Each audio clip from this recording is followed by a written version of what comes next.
Agradeço ao doutor Ivan. Agora, pelo assistente mesa do Senado Federal, falará o doutor Fernando César Cunha.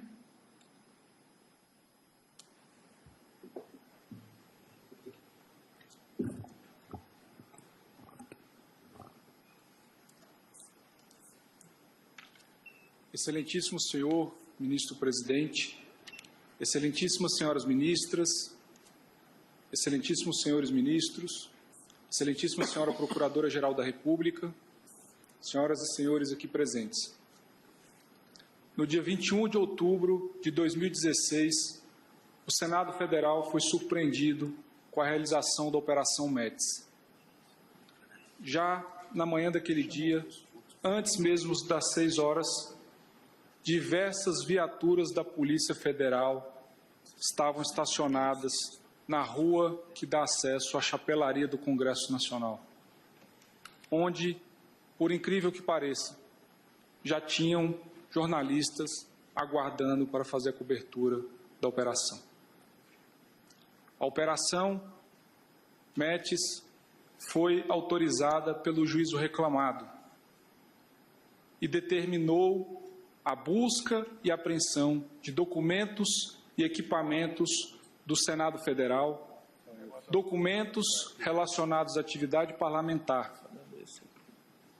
Isso tudo foi feito nas dependências do Senado Federal, especificamente na Polícia do Senado Federal, que exerce as atribuições, inclusive um serviço de contra-inteligência. Tal medida drástica atingiu não só um cartão postal da nossa capital federal, mas principalmente a sede do poder da República. E tudo isso sem o crivo dessa Suprema Corte.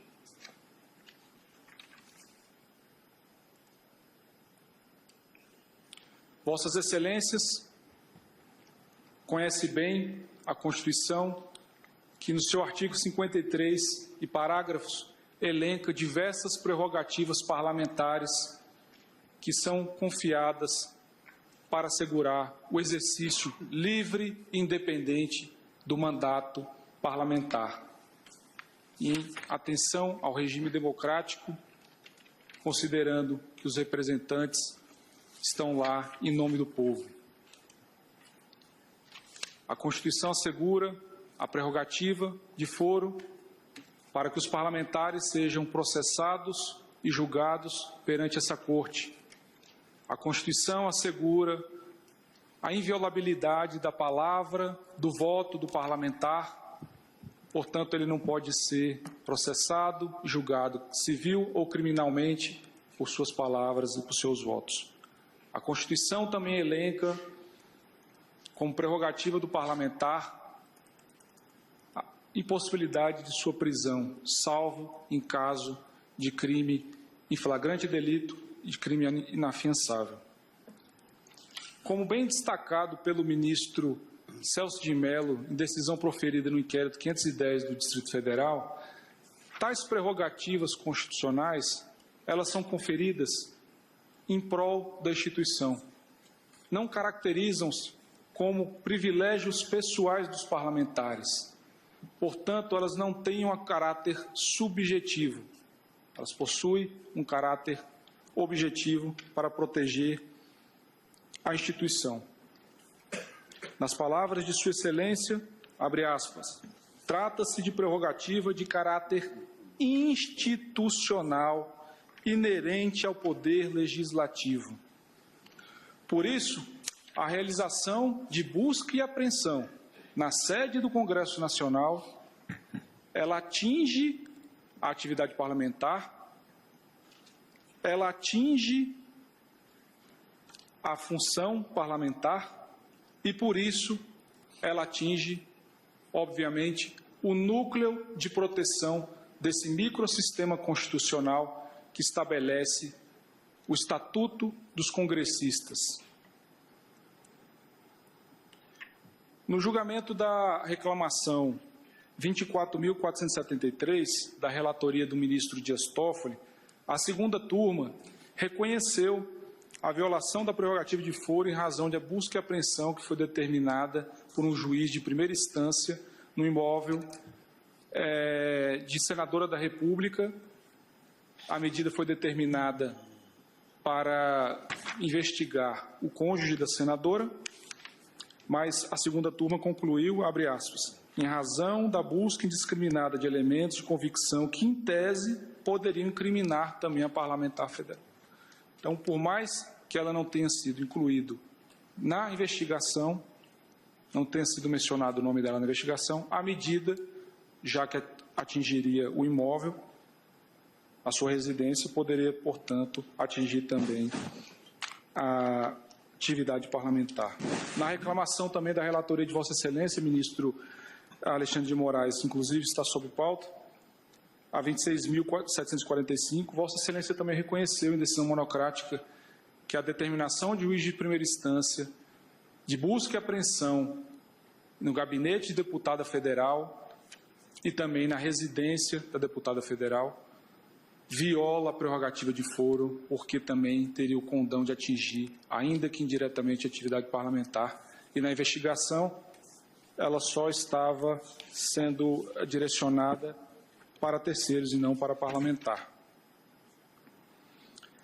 Não se está aqui, ministro Edson Fachin, data máxima vênia, a defender a proteção ao prédio, à coisa, mas sim à instituição, a Casa do Povo e a Casa da Federação, e, portanto, a própria democracia. Aliás, justamente interpretando as prerrogativas constitucionais que protegem a Casa, é que essa Corte entende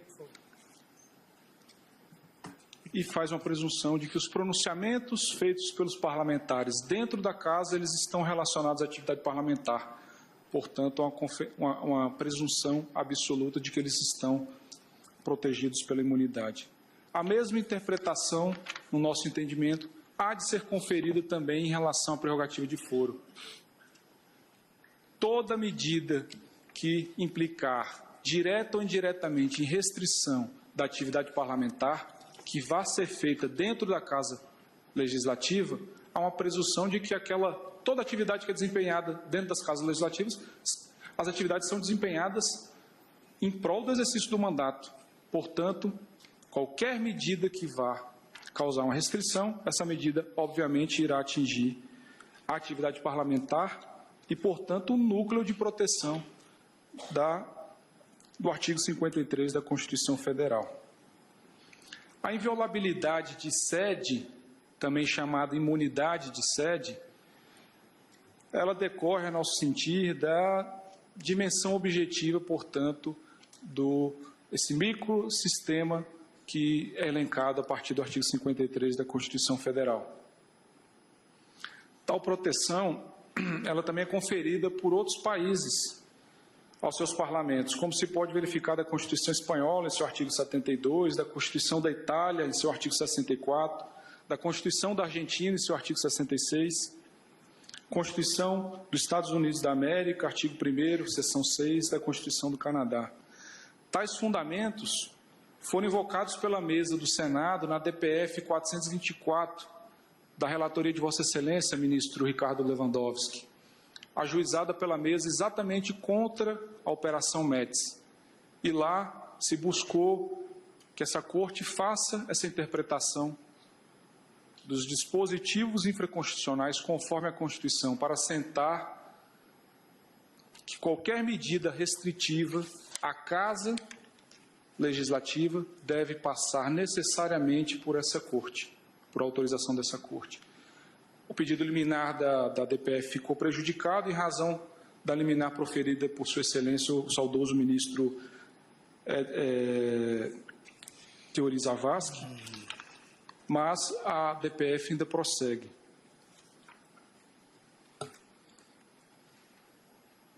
Inclusive, a mesma matéria já foi apreciada por essa Egrégia Corte na DI 5526, que também está na pauta para julgamento em lista, em relação aos embargos de declaração ajuizados pela mesa do Senado. Naquela oportunidade, essa Suprema Corte entendeu a possibilidade de aplicação de medidas cautelares penais contra os parlamentares, mas o núcleo dessa decisão foi justamente a prerrogativa de foro. Portanto, se essa prerrogativa de foro vai ser atingida, essa egrégia Corte também naquela oportunidade entendeu que qualquer medida direta ou indiretamente tem que passar pelo crivo desse Supremo Tribunal Federal. Mas no caso dos autos, desde o início é possível se perceber que a competência é, sim, do Supremo Tribunal Federal. Aqui se discute 4 fatos especificamente. O inquérito foi instaurado a partir disso. Em 2014, a realização de uma varredura solicitada por um senador da República. Em 2015, a realização de outra varredura solicitada por um ex-senador da República e ex-presidente da República. Em 2015 também, um embate existente entre Polícia do Senado e Polícia Federal por ocasião da busca e apreensão realizada por determinação dessa Corte no imóvel funcional de um senador da República. Os policiais federais estavam descaracterizados, a Polícia do Senado tem o dever de zelar pelo patrimônio e pela segurança dos parlamentares e, portanto, pediu que a Polícia Federal apresentasse um mandado de busca e apreensão, a ordem judicial, como é direito de todo cidadão, e a Polícia Federal se recusou a fazê-lo. Houve um certo embate porque a Polícia do Senado ela tem o dever legal de agir e, por isso, ela só teria autorização para deixar de agir se houvesse uma contra-ordem, que é justamente a ordem judicial proferida por essa Corte. A partir desse embate, todos os mandados de busca e apreensão que foram expedidos relacionados ao Senado Federal, eles passaram a ser acompanhados pela Polícia Legislativa. É o princípio da proporcionalidade, a harmonia entre os poderes. A legislação interna do Senado tem força de lei e determina que os mandados de busca e apreensão sejam acompanhados pela Polícia Legislativa, em atenção ao princípio da separação dos poderes. Aqui cabe destacar que o juízo reclamado também chegou a proferir decisão reconhecendo a competência dessa Corte, mas depois se retratou diante do fato de que um dos senadores investigado era ex-titular de mandato, mas, sabiamente, no processo já tinha elementos de que outros 2 senadores continuavam no exercício do mandato e, portanto, atrairia a competência dessa Suprema Corte.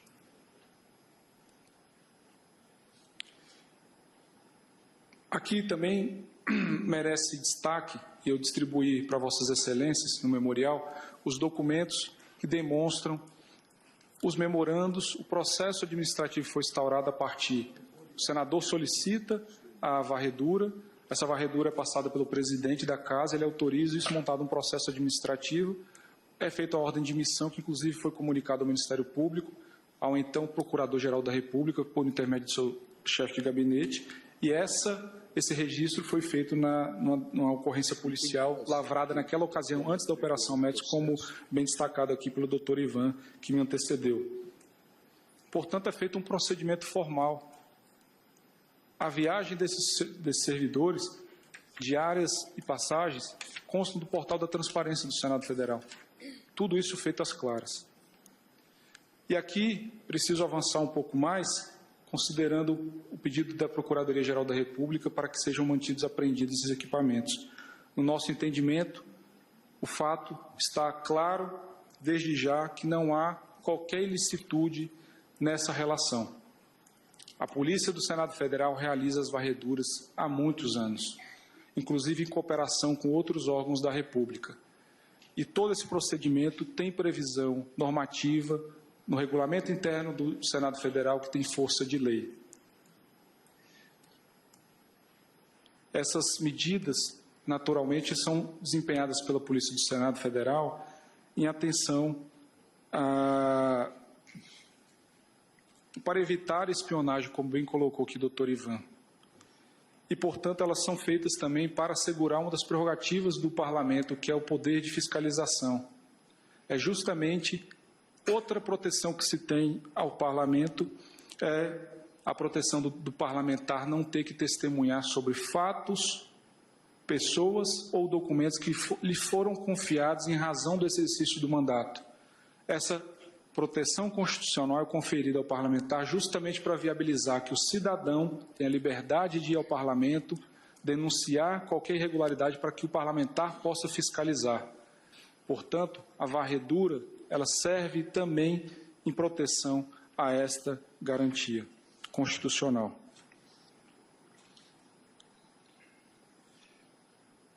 Por essas razões, resta demonstrado,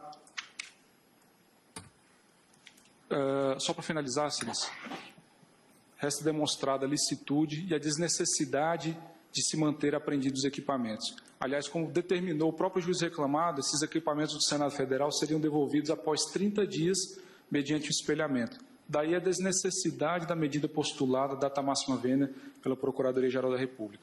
A mesa do Senado espera e aguarda que essa egrégia corte acolha a reclamação, julgue procedente o pedido e devolva os equipamentos ao Senado Federal. Muito obrigado.